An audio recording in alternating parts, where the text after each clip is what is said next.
জামুগুৰিহাটৰ সমীপৰ ইটাখোলাৰ খেৰবাৰীস্থিত ইন্দিৰা গান্ধী আদৰ্শ মধ্য ইংৰাজী বিদ্যালয়ত বিশ্ব পৰিৱেশ দিৱস উদযাপন কৰা হয়। সমগ্ৰ বিশ্বৰ লগতে বুধবাৰে শোণিতপুৰ জিলাৰ ডিপ্লুঙা বনাঞ্চলিক বিষয়াৰ নেতৃত্বত ইটাখোলাৰ নিকটৱৰ্তী ইন্দিৰা গান্ধী আদৰ্শ মধ্য ইংৰাজী বিদ্যালয়ত বিশ্ব পৰিৱেশ দিৱস উদযাপন কৰা হয়।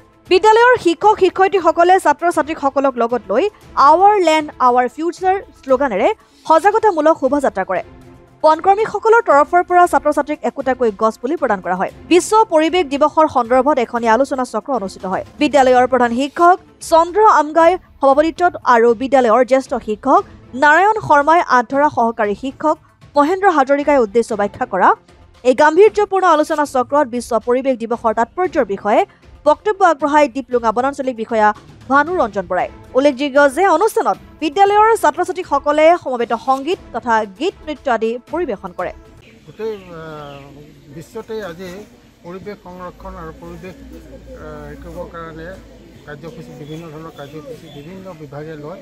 তাৰ ভিতৰত আমাৰ বন বিভাগেও বিভিন্ন স্থানত বিভিন্ন কাৰ্যসূচী গ্ৰহণ কৰে। আজি আমি বন বিভাগৰ বিষয়া কৰ্মচাৰীসকল সকলো লগ লাগি আজি ইন্দিৰা গান্ধী আদৰ্শ এম.ই. স্কুলত আজি বৃক্ষৰোপণ কাৰ্যসূচী আৰু সজাগতামূলক হিচাপে ল'ৰা ছোৱালী ষ্টুডেণ্টখিনিৰ মাজত মানে এটা সজাগতামূলক বাণী দিব আহিছোঁ। পৰিৱেশৰ ওপৰত এটা নিৰ্দিষ্ট এটা আইডিয়া দিবৰ কাৰণে আহিছোঁ। গোটেই কাৰ্যসূচীটো আজি ইয়াতে কৰিম। গছপুলি ৰোপণ হ'ব। তাৰপিছতে ল'ৰা ছোৱালীখিনিৰ এটা বিভিন্ন কাৰ্যসূচী ইয়াত অংশগ্ৰহণ কৰিব আৰু এটা প্ৰচেচনো উলিয়াম যাতে গাঁৱৰ মানুহখিনি ওচৰ পাজৰৰ মানুহখিনি এটা সচেতন পৰিৱেশক ল'বলৈ সচেতন হয়। এনেকুৱা কাৰ্যসূচী আছে। এনেকৈ আমি আৰু 2-4খন স্কুলত কাৰ্যসূচী লওঁ, যিখিনি যাতে এই বাৰ্তা প্ৰেৰণ কৰিম যে পৰিৱেশটো কিমান দৰকাৰ হৈছে এতিয়াৰ দিনত।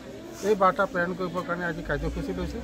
ইয়াৰ উপৰিও আমি এই আজি 26 তাৰিখৰ পৰা 26 মে'ৰ পৰা আজি পৰ্যন্ত মানে বিভিন্ন ঠাইত বিভিন্ন কাৰ্যসূচী কৰি গছপুলি ৰোপণ কৰিছোঁ।